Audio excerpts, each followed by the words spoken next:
¿por qué obligas a los gentiles judaizar? Dice la Reina Valera. Judaizar. En otras, la Biblia de las Américas dice a vivir como judíos. Sí, esto es el concepto que se expresa por la palabra judaizar. Pero judaizar es de mezclar los dos sistemas. Así hizo también los católicos en los los primeros siglos. Después de ellos, los musulmanes también mezclaron aspectos de judaísmo con el cristianismo y añadieron algo más también de ellos. Hermanos, no hay valor en ninguna religión que no es de Cristo, que no es de Dios, que no es del Evangelio. El Evangelio es la única cosa que nos salva hoy. Pero tenemos que volver a la Biblia. Tenemos que ser estudiantes, porque estos judaizantes se aprovechan de la ignorancia de los cristianos. Si no leemos con cuidado la Biblia y si no aprendemos la forma de hablar de los profetas, de la profecía, sí, y la terminología del mensaje de los dos testamentos, ellos pueden engañarnos fácilmente y muchos hoy día más y más caen en este engaño. Una parte del engaño es esta esperanza de la venida de Jesús, le llaman Yeshua, le llaman, que y el establecimiento de un reino de 1000 años allá en Jerusalén, aquí en la tierra, en un templo allá, donde tienen los musulmanes el domo de la roca. Vamos a volver a Génesis capítulo 13, y aquí en Génesis 13 leemos a la segunda vez que Jehová se acercó a Abraham para decirle o contarle la promesa. Capítulo 12, la primera vez que tenemos registrado, Dios mandó a Abraham dejar su tierra, ir a la tierra prometida. Pero aquí en capítulo 13, versículo 14, ahora después del conflicto entre Abraham y Lot, el Señor dijo a Abraham, después de que Lot se había separado de él: alza ahora los ojos y mira desde el lugar donde estás hacia el norte, el sur, el oriente y el occidente. Pues toda la tierra que ves te la daré a ti y a tu descendencia para siempre. Aquí está la palabra, para siempre. Ponen ellos el énfasis en esta palabra, para siempre. Y haré tu descendencia como el polvo de la tierra, de manera que si alguien puede contar el polvo de la tierra, también su descendencia podrá contarse. Levántate, recorre la tierra a lo largo y a lo ancho de ella, porque a ti te la daré. Entonces, esto es la promesa. Adelante en el versículo 15 y el 18 le da los límites de la tierra que le prometió. Dice: en aquel día, Señor hizo un pacto con Abraham diciendo: a tu descendencia he dado esta tierra desde el río de Egipto hasta el río grande, el río Eufrates. Y menciona las gentes que vivían por allá, que iban a perder su tierra y Dios le iba a dar a Israel. Ok, entonces, algunos hoy dicen, pues Israel entonces recibió una parte de la promesa, pero no todo, y no recibieron todo el terreno que Dios le prometió a Abraham. Entonces, queda algo todavía, queda algo que Dios iba a dar a Israel. Entonces, cuando vemos en nuestra generación que los israelíes que están en la tierra, están cumpliendo la promesa, por fin, y un día completamente cumplirá la promesa al venir Jesús. Pero lee conmigo Josué capítulo 21. Tenemos que entender la forma de hablar de Dios cuando hace promesas así. Porque dijo para siempre. ¿Ok? Y aquí vemos que Josué capítulo 21, versículo 44, aquí leemos, y el Señor les dio reposo en derredor conforme a todo lo que había jurado a sus padres. Y ninguno de sus enemigos pudo hacerles frente. El Señor entregó a todos sus enemigos en sus manos. No faltó ni una palabra de las buenas promesas que el Señor había hecho a la casa de Israel. Todas se cumplieron.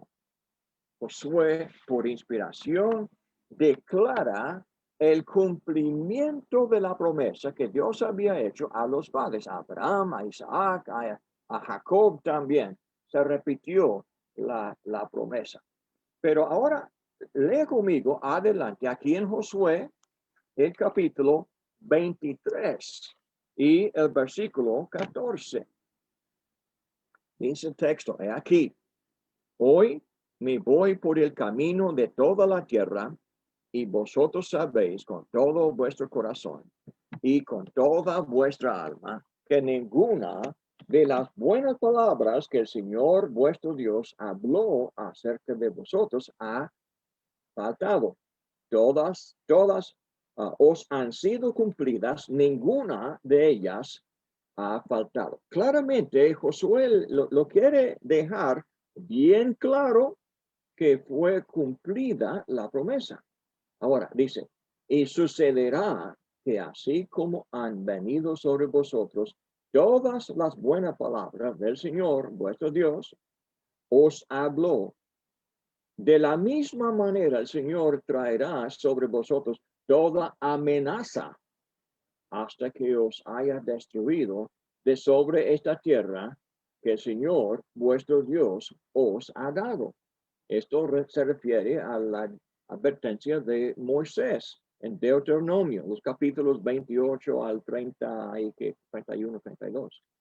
Ahora dice, cuando quebrantéis el pacto que el Señor vuestro Dios os ordenó y vayáis y sirváis a otros dioses y os inclinéis ante ellos, entonces la ira del Señor se encenderá contra vosotros y pereceréis prontamente de sobre esta buena tierra que Él os ha dado.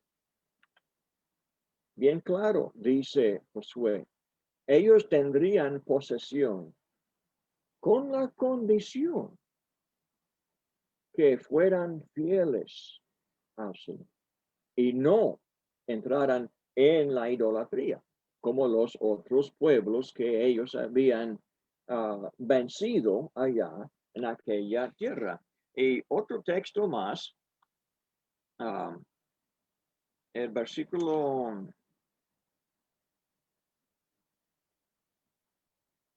el capítulo 23, ok, eso es, pensaba que había otro más. Muy bien, ok.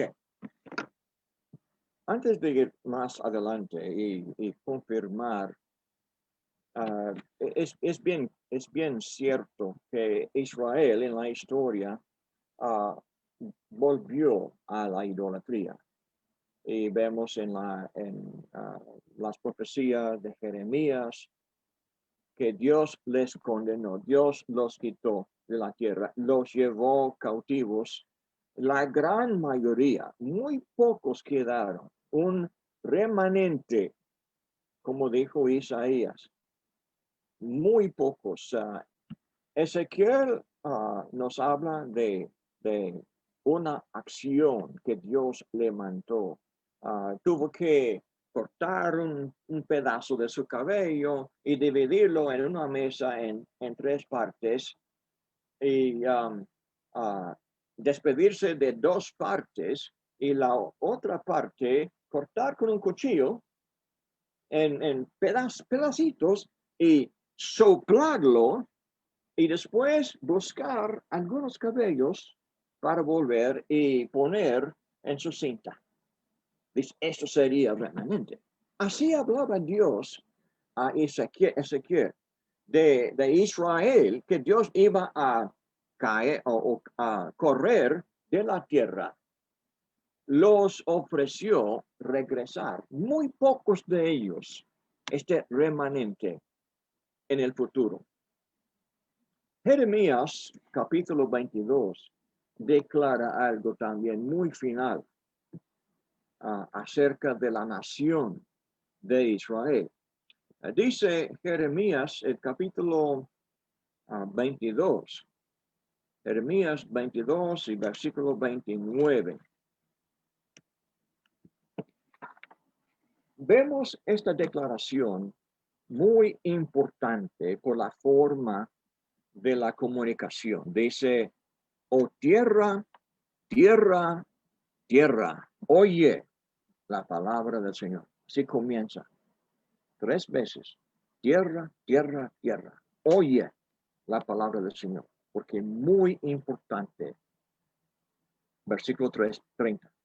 Así dice el Señor, inscribir a este hombre como sin hijos. Esto es el último descendiente de David, que era rey sobre el trono de David allá en Jerusalén. Y Dios le iba a llevar cautivo a Babilonia y lo llevaron. Dice, inscribir a este hombre como sin hijos, con hombre que no prosperará en sus días, porque ninguno de sus descendientes logrará sentarse sobre el trono de David. Tuvo descendientes, pero ninguno de ellos, ninguno de los descendientes de él iban a sentarse sobre el trono de David, ni gobernar de nuevo en Judá. Jesús descendió de este hombre. Está en la genealogía, allá de Mateo. El plan no fue para Jesús, el Mesías, reinar aquí en la tierra sobre Judá, como David. Porque sabemos nosotros, ¿dónde está el trono de Jesús? Está en los cielos, a la diestra de Dios. Esto es el destino, o esto fue el destino del descendiente de David, Jesús, quien Dios coronó y levantó a los cielos, y allí está. No va a descender a la tierra para reinar, porque ya tiene su reino. El reino de la promesa no fue una promesa de un reino física o carnal.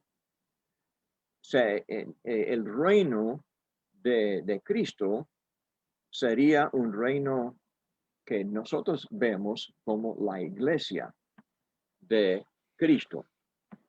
Ahora, sería bueno añadir otro punto más. Jesús no pudo reinar aquí en la tierra por esta profecía.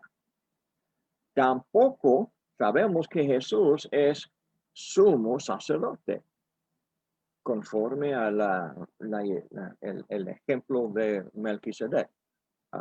Hebreos capítulo 7.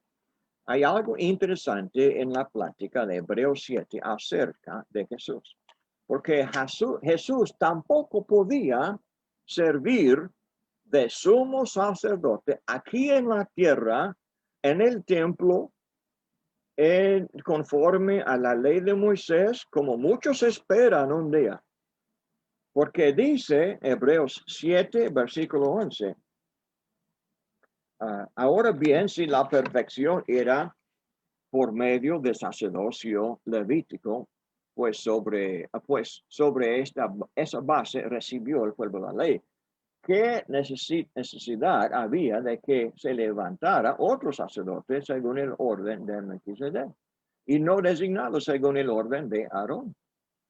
Porque cuando se cambia el sacerdocio, necesariamente ocurre también un cambio de la ley.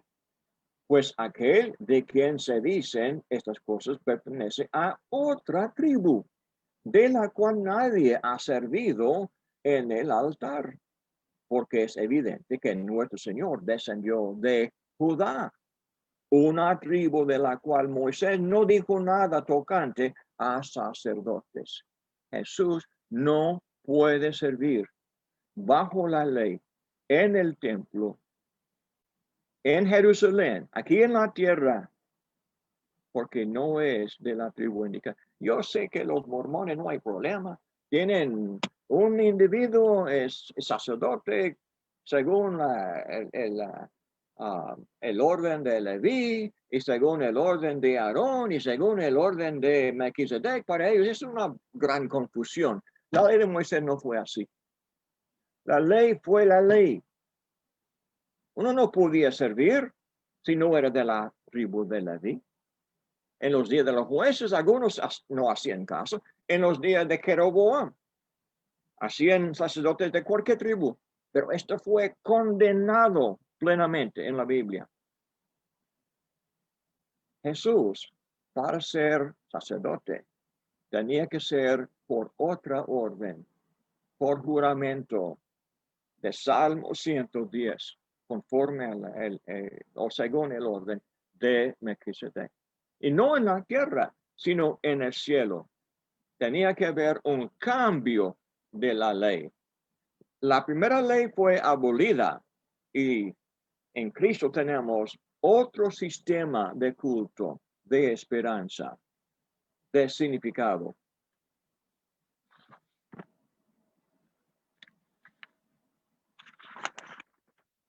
Hermanos, junté estas notas rápidamente para este estudio y no le tengo en imprenta todavía, pero si Dios quiere voy a ponerlo en orden adelante.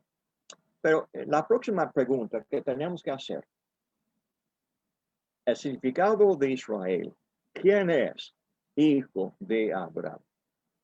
El debate sigue ahora en Israel, ¿quién es un judío verdadero? ¿Y quién se puede reconocer como judío? ¿Y quién no? Y Juan 8, versículo 39, Jesús tuvo que corregir a los judíos que reclamaban tener un lugar incondicional con Dios. Y Jesús dijo que no fue así. Uno no es hijo de Abraham si no se porta como hijo de Abraham. Dice Juan 8:39, dice, ellos le contestaron y le dijeron, Abraham es nuestro padre. Jesús le dijo, si sois hijos de Abraham, haced las obras de Abraham. Pero ahora procuráis matarme a mí, que os he dicho la verdad, que huí de Dios. Esto no lo hizo Abraham. Vosotros hacéis las obras de vuestro padre. Ellos le dijeron, nosotros no nacimos de fornicación, tenemos un padre, es decir, Dios. Jesús le dijo, si Dios fuera vuestro padre, me amaríais, porque yo salí de Dios y vine de él. Pues no he venido por mi propia iniciativa, sino que él me envió. ¿Por qué? ¿Por qué no entendéis lo que digo? Porque no podéis oír mi palabra. Sois de vuestro padre el diablo y queréis hacer los deseos de vuestro padre. Él fue un hombre homicida desde el principio y no se ha mantenido en la verdad porque no hay verdad en él. Cuando habla mentira, habla de su propia naturaleza porque es mentiroso y el padre de la mentira. Así habla Jesús. ¿Quién es su padre? no importa su descendencia física. Hermanos, este punto es muy importante. Ser judío físicamente no vale nada. Así dijo Jesús. Lo que vale es la vida de uno. Hechos 7:51, Esteban los condenó de la misma manera. Romanos 9, hay 3 capítulos en los Romanos, en la epístola a los Romanos, en los cuales Pablo proclama el fracaso de los judíos, del judaísmo, de Israel, según la carne. Y les dice que para ser hijos de Jacob e israelitas tenían que aceptar lo que Dios les mandaba por Cristo Jesús. Dice el versículo 6, Romanos 9, pero no es que la palabra de Dios haya fallado, porque no todos los descendientes de Israel son Israel, ni son todos hijos por ser descendientes de Abraham, sino que por Isaac será llamada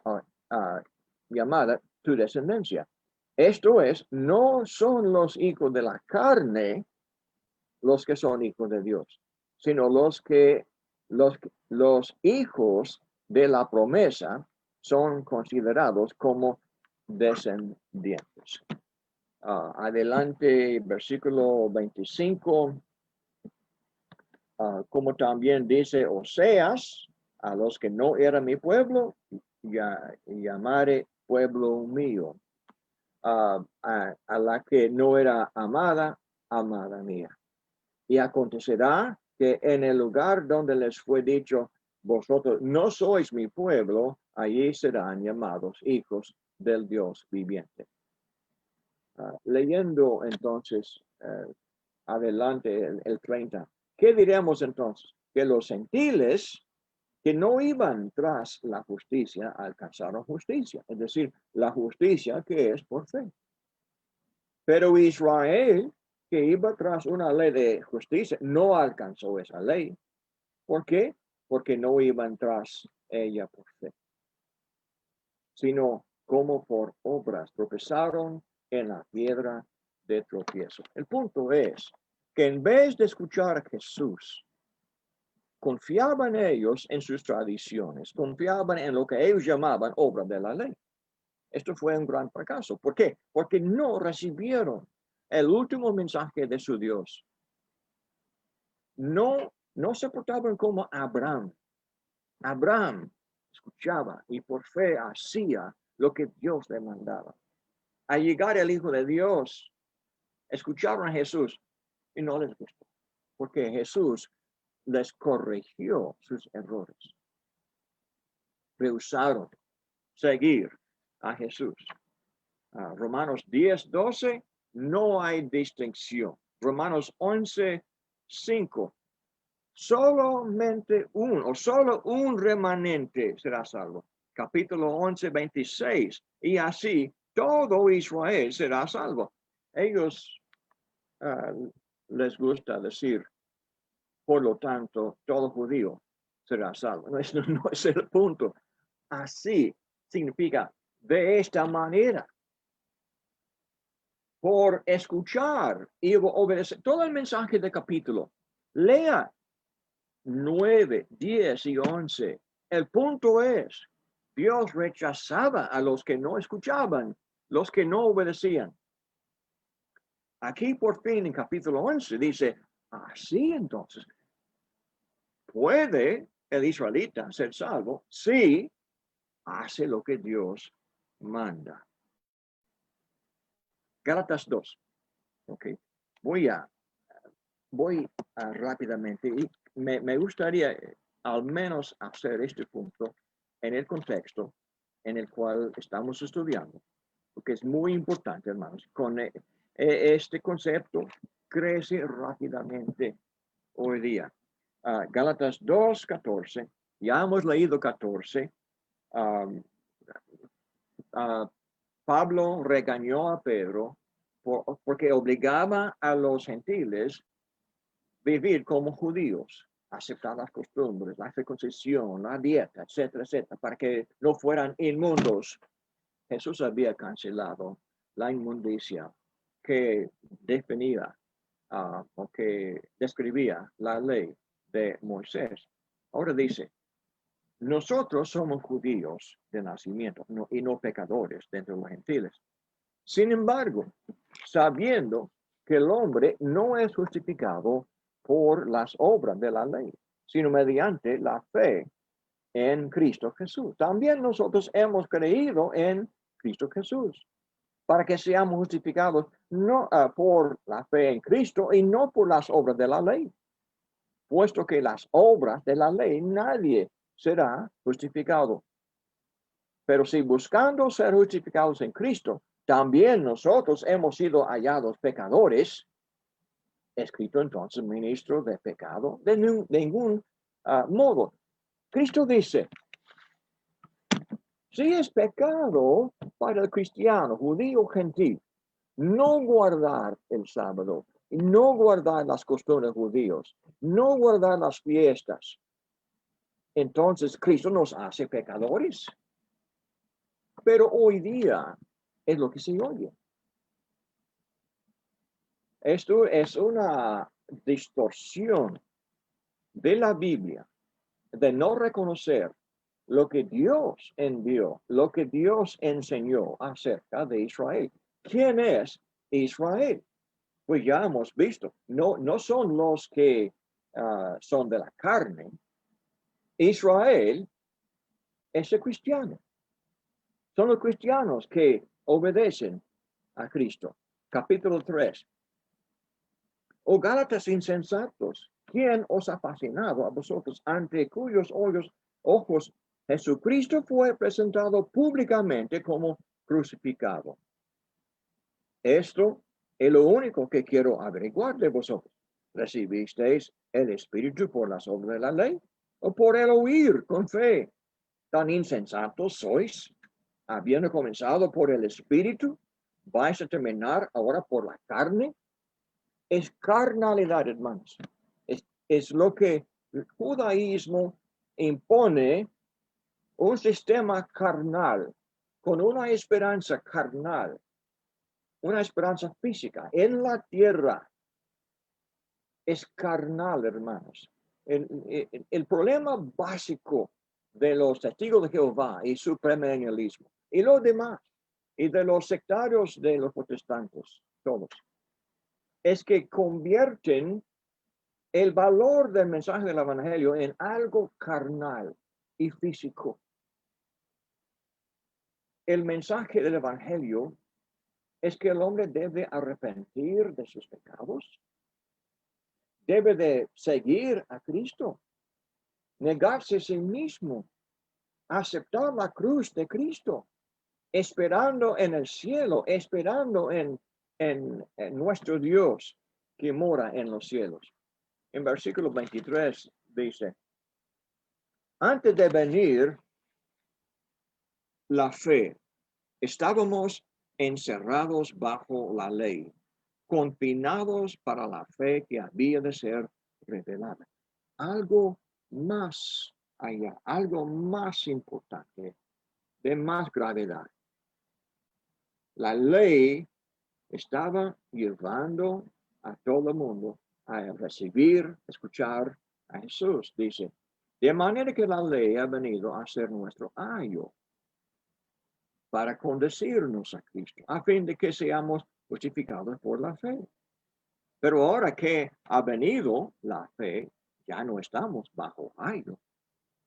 Todas las tradiciones de la ley de Moisés es el ayo. Pues todos sois hijos de Dios mediante la fe en Cristo Jesús, porque todos los que fuisteis bautizados en Cristo, de Cristo habéis revestido. No hay judío. Óigame, esto es difícil, yo sé. Pero Dios dice que no hay judío, no hay griego. Así habla. No hay esclavo ni libre, no hay hombre, mujer, porque todos sois uno en Cristo Jesús. Con Dios no hace caso de su raza, de su descendencia, de su parentela. Dice, si sois de Cristo, sois descendencia de Abraham, herederos según la promesa. Entonces, si los herederos de Abraham todavía tienen derecho de heredar la tierra física de Israel, ¿quiénes entonces son los herederos? No son los cristianos, ¿verdad? No está hablando de los judíos, la raza. Si esta promesa todavía tiene vigor, no es para los judíos carnales, es para todos los cristianos del mundo. Pero, ¿qué importa? Sabemos, hermanos, que nuestra ciudadanía no está en la tierra, Filipenses 3:20, está en los cielos con nuestro Dios. Nuestra herencia, y me gustaría al menos ir a Hebreos capítulo 12. No vamos a pasar mucho tiempo en Hebreos, pero al menos Hebreos 12, el versículo 18. Hebreos 12.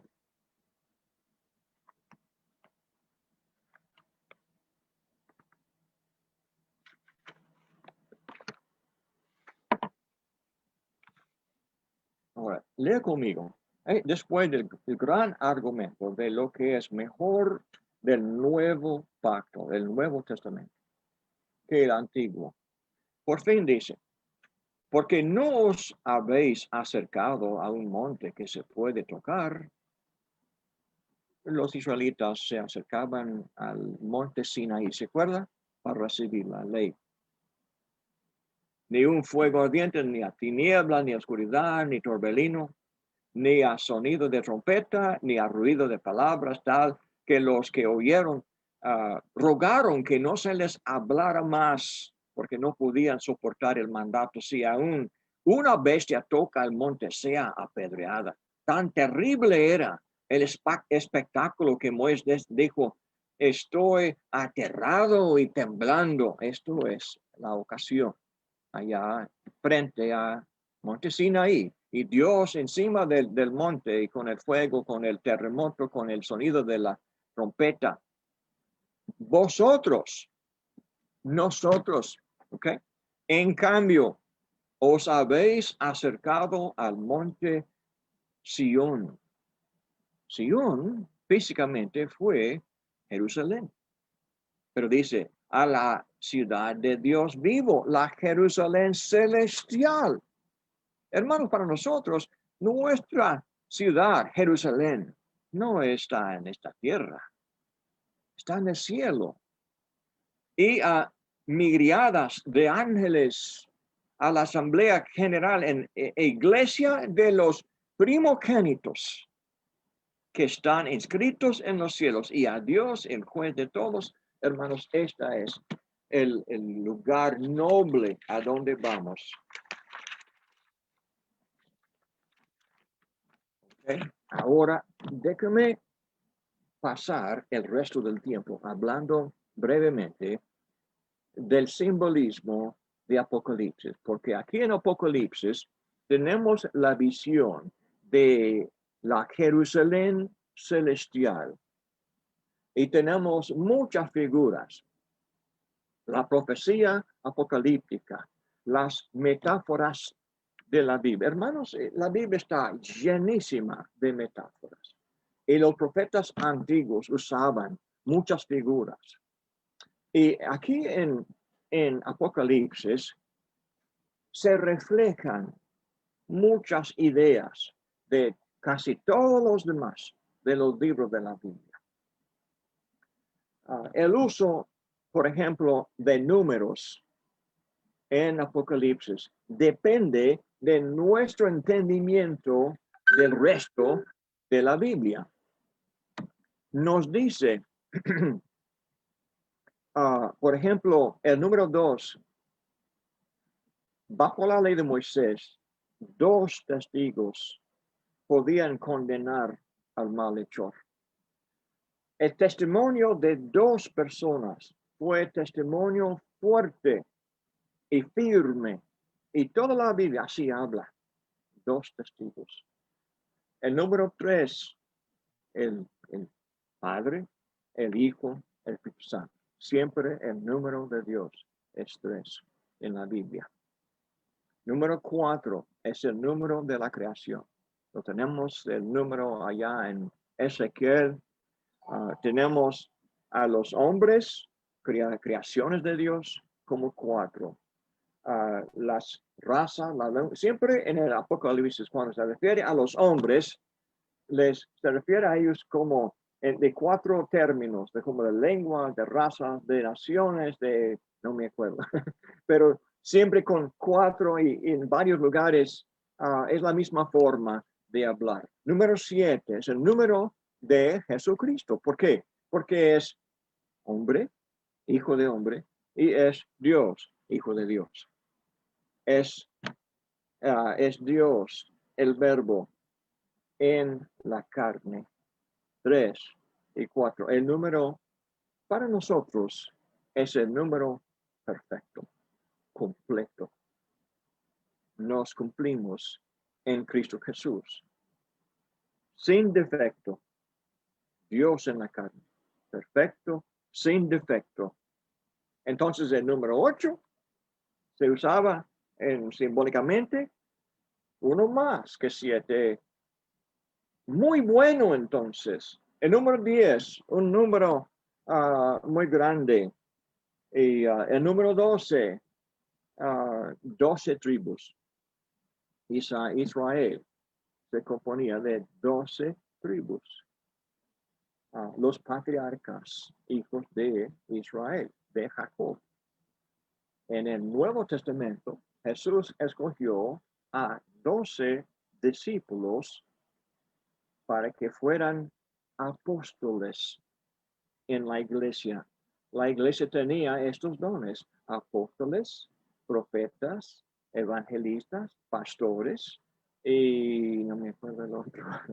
Pero tenemos, hermanos, esta forma de oír el mensaje de Dios. El número 144,000 sugiere algo. En todo el contexto no puede ser un número literal. Cuando todos los números son simbólicos, entonces tenemos 12 por 12 por 1000. Y 1000 es 10 por 10 por 10. 3 veces. El número grande, pero por el número de Dios.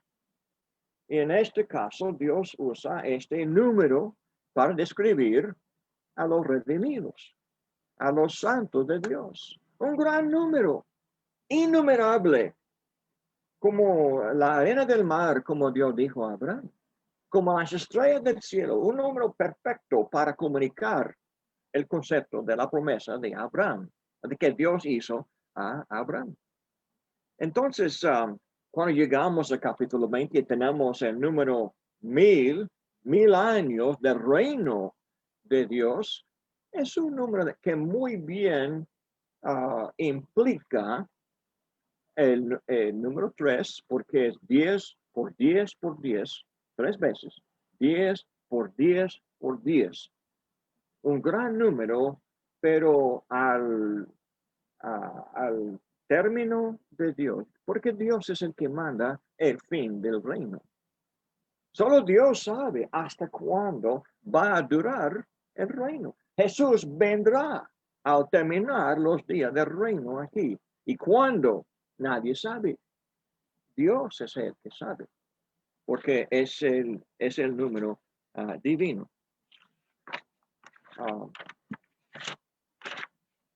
Apocalipsis capítulo 1 comienza. El versículo 1 le dice, es revelación de Jesucristo, o es apocalipsis, la palabra literalmente del griego, apocalipsis de Jesucristo. Y conocemos a Cristo en los versículos 13 al 20. Tenemos la imagen, la descripción de Jesucristo en términos simbólicos, que uno que ya ha leído la Biblia, ya ha leído las profecías antiguas, no es difícil entender el énfasis de cada detalle. Por ejemplo, aquí leyendo, déjame ver, en el versículo 13, en medio de los candeleros, vi a uno semejante al Hijo del Hombre. Hijo del Hombre, es una frase que Jesús usó en Mateo, Marcos, Lucas, Juan, en los evangelios, es Jesucristo. Vestido con una túnica que le llegaba hasta los pies y ceñido por el pecho con un cinto de oro, parece como un sacerdote, ¿verdad? Su cabeza y sus cabellos eran blancos como blanca lana, como nieve, sus ojos eran como llama de fuego, con cabello blanco como el anciano de Días en Daniel, pero con ojos de fuego, como llama de fuego, como fuego, porque los ojos de Jesús nos miran, nos juzgan, nos examinan y llevan a cabo el plan de justicia. En su mano derecha tiene 7 estrellas y en su boca salía una aguja espada de 2 filos. Las estrellas eran símbolos, nos dice adelante las iglesias, un símbolo de las iglesias. En su mano derecha, porque Él nos cuida, con su mano fuerte, muy, muy fuerte la implicación, y de la boca, Hebreos 4, 12, la palabra del Espíritu Santo que sale de la boca de Jesús es más aguda que cualquier espada de 2 filos. Entonces tenemos el concepto de la palabra de Cristo que sale de su boca, muy importante, que juzga y discierne los pensamientos y las intenciones de los hombres. Capítulo 4 y 5 de Apocalipsis nos presenta también visiones del Padre en su trono y de Jesucristo delante de él en capítulo 5. El que lleva a cabo el plan que está en la mano de Dios en un rollo sellado con 7 sellos. Jesús se presenta en figuras muy familiares. El león de Judá, volviendo a Génesis capítulo 1, el descendiente de Judá sería el león. El león de Judá sería el ungido, el que iba a llevar a cabo el plan de Dios. El raíz de David, segundo Samuel 7 y capítulo 22, Dios prometió a David. Su descendiente sería el Mesías prometido. Pero ahora se presenta, oye quién es. Ahora con sus ojos, Juan en la visión ve cómo parece como cordero inmolado. Cristo, el Cordero de Dios, crucificado. Juan le proclamó Cordero de Dios, pero los judíos le crucificaron. Fue inmolado en el sentido como sacrificio, como holocausto ofrecido por nosotros. Cualquier cristiano puede reconocer de quién es esta figura del Cordero. Hermanos, el mensaje de Apocalipsis es un mensaje para la iglesia en los tiempos de persecución. Muy obviamente, todo el contexto es de todos los enemigos que siempre están pegando y abatiendo y pisando a la iglesia, el reino de Cristo Jesús. Los evangelios presentan a Jesús como el rey crucificado. Ahora, Apocalipsis, el reino del rey, afligido bajo esta persecución. Quieren saber los cristianos de aquel entonces hasta hoy. Tenemos que entender 3 cosas. ¿Sabe el Padre en los cielos lo que nosotros los cristianos sufrimos aquí en la tierra? Y en aquel entonces la iglesia fue muy perseguida. Tenían que saber si el Padre sabe lo que está pasando aquí en la tierra. En segundo lugar, deben saber, ¿puede el Padre hacer algo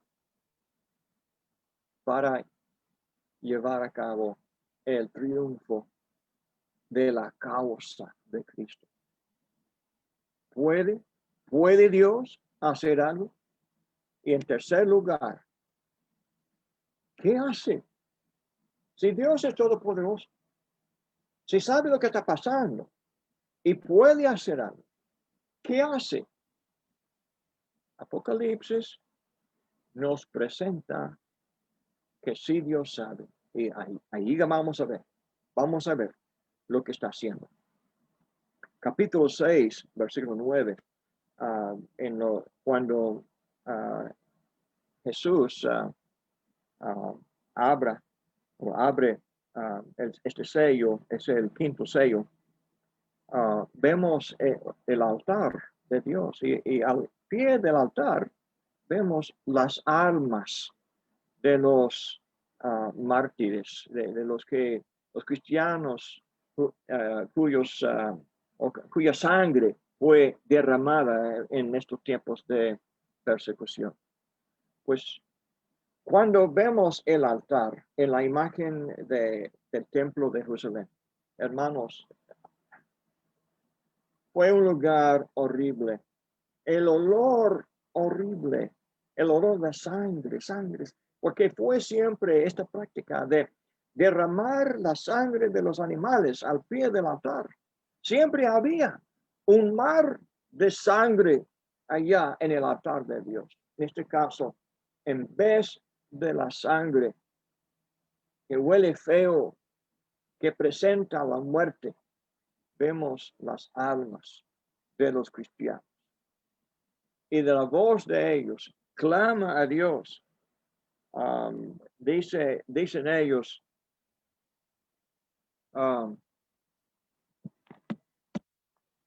¿hasta cuándo, oh Señor, versículo 10, clamaban a gran voz? Esto es la sangre, no las almas. Los muertos ya están con Cristo, pero la sangre inocente clama con voz grande a Dios. ¿Hasta cuándo, oh Señor, santo y verdadero, esperarás para juzgar y vengar nuestra sangre de los que moran en la tierra? Esto es el tema, hermanos. Es el tema que corre hasta el fin del libro. No hay nada más importante. ¿Qué hará Dios? Tenemos las 7 trompetas, capítulo 7, que son en la profecía de Amós y de Joel, trompeta. Estos son símbolos de los juicios de Dios. Cuando Dios juzga a los malos y les aflige y les derrota, estos son trompetas de Dios y advertencias para los malhechores. Y cada trompeta aumenta en fuerza el mensaje de la advertencia. En capítulo 7, antes de comenzar todo el problema, ya sé que el tiempo ya casi se acabó, lo que vemos es la presencia de los de los santos fieles a Dios. Y dice un ángel que subía de donde sale el sol, que tenía el sello del Dios vivo, y gritó a gran voz a los 4 ángeles, a quienes se les había concedido hacer daño a la tierra y al mar, diciendo, no hagáis daño ni a la tierra, ni al mar, ni a los árboles, hasta que hayamos puesto un sello en la frente de los siervos de nuestro Dios. Eso refleja Ezequiel 9. Cuando Dios estaba a punto de enviar el ángel para destruir a Jerusalén, primero envió el ángel con la tinta para poner una señal, una marca en la frente de los que gemían, los que estaban llorando por las abominaciones de Israel. Hermanos, esto habla de los cristianos que mantenían el evangelio con fidelidad. Efesios 1 habla del sello que Dios nos da por el Espíritu Santo. Usa la palabra sello aquí para reflejar el mensaje de Efesios 1. El Espíritu Santo nos sella por su palabra, por su enseñanza, nos cambia la vida, llevamos la marca de Dios, pertenecemos a Dios, es otra imagen en Apocalipsis. Tenemos el nombre de Dios inscrito aquí en la frente. Todo el mundo puede ver, estos son cristianos, estos son hijos de Dios. Y los que tienen este sello están seguros. Sale la ira de Dios, pero están seguros los cristianos, el pueblo de Dios. Ok, yo sé que el tiempo ya ha terminado y nos falta hablar de la segunda parte de Apocalipsis, de capítulo 12 del dragón y de las bestias y toda esta especulación que se provoca hoy día. Hermanos, el mensaje es, después de todo, Dios reina y reinará. Y en capítulo 20, Dios tiene poder sobre toda fuerza del enemigo y va a estar con nosotros hasta el fin. Hermanos, gracias por su atención. Hay mucho para meditar y tocar. Quisiera animarles a todos seguir leyendo la Biblia con confianza, hermanos. No es tan difícil de entender, pero lea todo en contexto. Aprenda y paso a paso su conocimiento crece y crece y crece y puede entender toda figura que hay en la Biblia. Hermanos, que Dios bendiga y que le ayude en los días que vienen. Muchas gracias, mi hermano Terry. La verdad es que siempre, como decimos, ¿verdad? Queda justo a poco. Queremos seguir de alguna otra manera profundizando, pero con lo que ya tenemos, también tenemos la responsabilidad de poder también nosotros estudiar y obviamente aplicarnos en todo este conocimiento que hoy día es más que necesario que nunca, ¿no? Después de tantas doctrinas que están apareciendo. Así que le agradecemos de todo corazón todo su apoyo, todo su tiempo y todos los buenos consejos que hemos recibido durante estos 3 días. Así que muchas gracias, un gran abrazo, mi hermano, que Dios le bendiga a usted. Y vamos a cerrar este estudio con una oración para luego tener algún espacio para algunas preguntas, algunos aportes que tenga algún hermano o hermana. Vamos a pedir a mi hermano Exediel, por favor, si es posible que nos pueda despedir con una oración para luego pasar a la otra parte. Bueno, listo, hermano, vamos a orar. Bendito y buen Dios, Padre Celestial, agradecidos contigo por estas bendiciones que tú nos sigues dando, que sigue en este propósito, Dios adorado, de que nosotros estemos en ese crecimiento, de que sean firmes nuestras convicciones, de que tengamos en nosotros el entendimiento, para que así de esta manera pues no vayamos a ser debilitados, no vayamos a ser tampoco desviados, y que tengamos la certeza de lo que estamos haciendo para que no nos apartemos de ti, ni a diestra ni a siniestra de este camino de santidad que nos has trazado, pidiendo siempre que nos ayudes a que no vayamos a dejarnos mover fácilmente de nuestro modo de pensar y que este conocimiento nos lleve a no dejarnos llevar por cualquier viento de doctrina y también tengamos la firmeza para no ser arrastrados por la corriente de este mundo, buscando siempre de ti las fuerzas para vencer todos los obstáculos y así estar apartado de las impurezas, de las inmundicias, venciendo siempre en nosotros los malos deseos, las malas miradas, los malos pensamientos, la hipocresía, la envidia, la avaricia, el fingimiento, la crítica y la murmuración, para así de esta manera estar purificados ante ti, para no tener ese estorbo de que no sean aceptadas delante de tu presencia nuestras oraciones. El anhelo de nosotros es que tú te agrades por la obediencia a tus divinos y santos mandamientos. Por eso siempre necesitamos de ti.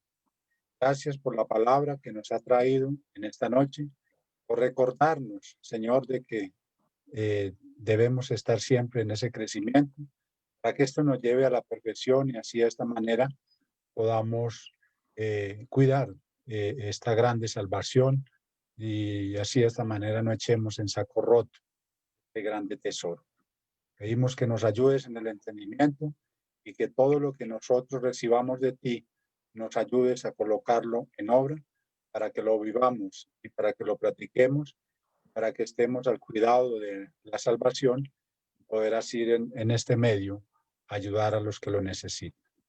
Bendito Creador, gracias te damos por todas estas bendiciones. Seguiremos presentando ante ti todas las peticiones que se están presentando en estos momentos, por todos los que han sido alcanzados por este virus, por todos los que tienen dolencias en sus cuerpos, por todos los que están con enfermedades terminales, por todos los que han sufrido por esta situación de las tormentas, y por todas estas situaciones de hermanos que están pasando dificultades y de iglesias que tal vez estén pasando en crisis. Pedimos, Dios adorado, que tú nos concedas tener presente esto para seguir presentando estas cosas ante ti. Vemos que tú, Dios adorado, todo lo puedes, para ti no hay nada imposible. Por eso las presentamos y es una bendición para nosotros poderlo hacer. Dios adorado, gracias por todas estas bendiciones. Nos seguiremos encomendando a ti en el nombre de nuestro Señor Jesucristo.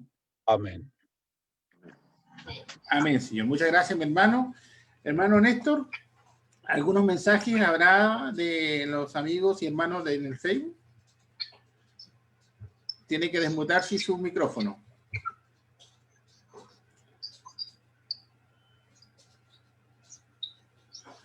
Ahí, ahora sí. Ahí sí, hermano.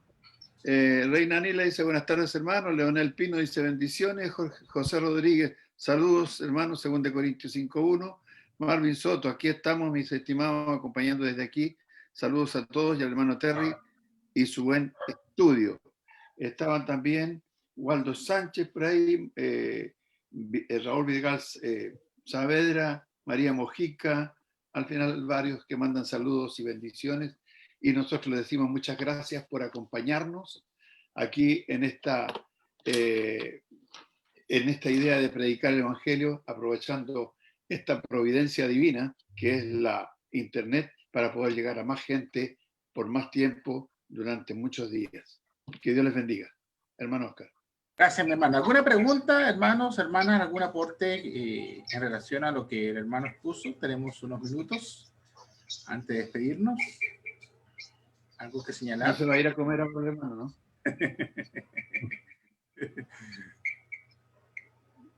¿Alguien por ahí? Hermano Mario.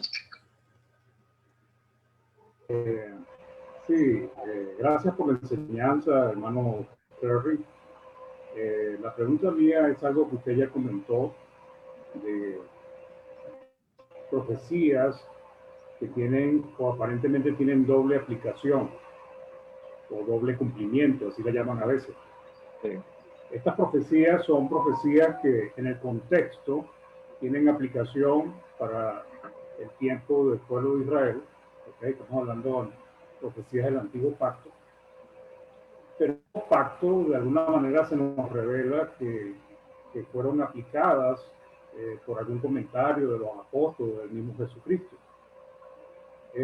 La pregunta es posible que Mateo 24 tenga esta manera también de interpretarse? Pues, que hay expresiones que Jesucristo usa, que sabemos que el contexto es para la destrucción de Jerusalén, pero sus expresiones son tan específicas que pareciera también referirse al fin de los tiempos. Por ejemplo, como Isaías 7, por ejemplo, que pareciera está hablando una profecía sobre el pueblo de Israel, sobre los reyes, creo que los hijos o Osías, y en ese contexto habla de una profecía mesiánica.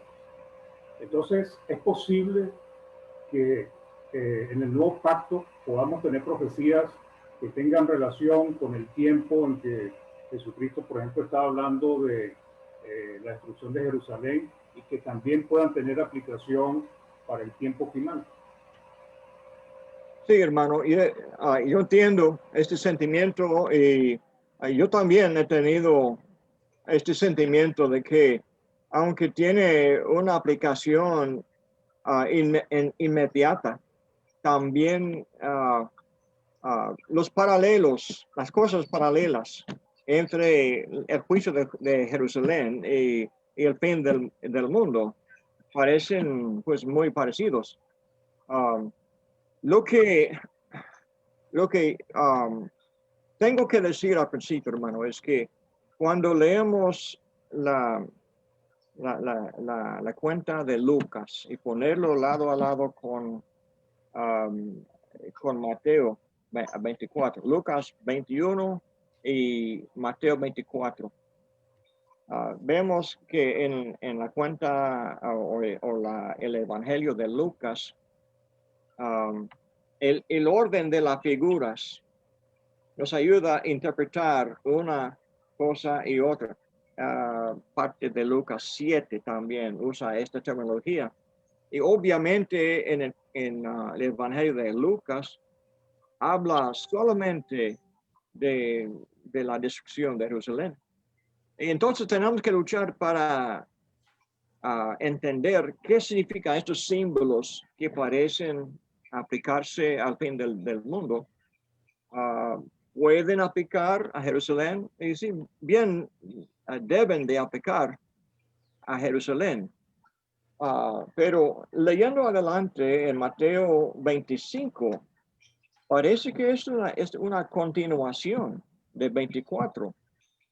Y esto suena más y más como, por ejemplo, en la última parte de 25, obviamente está hablando del fin del mundo, porque no está hablando de Jerusalén, está hablando de las naciones y la división y juicio de las naciones, dice. Está juzgando a las naciones en capítulo 25, entonces no solamente juzga a Jerusalén. Entonces sí hay, de cierta manera, el mensaje, si comenzamos con 24 y seguimos con 25, hay elementos que tienen que aplicarse al fin del mundo. Hay hermanos que tienen debate sobre dónde podemos cortar capítulo 24 y una parte para Jerusalén, una parte para el fin del mundo. Y esto no es razonable, porque todo el capítulo se puede aplicar y en Lucas aplica a Jerusalén. Pero de todos modos, adelante en la misma plática. Claramente, el juicio de Jerusalén, podemos decir, es una señal de que así también Dios nos juzgará a todo el mundo, a todas las naciones. Y habrá muchas cosas paralelas. Buen punto, hermano.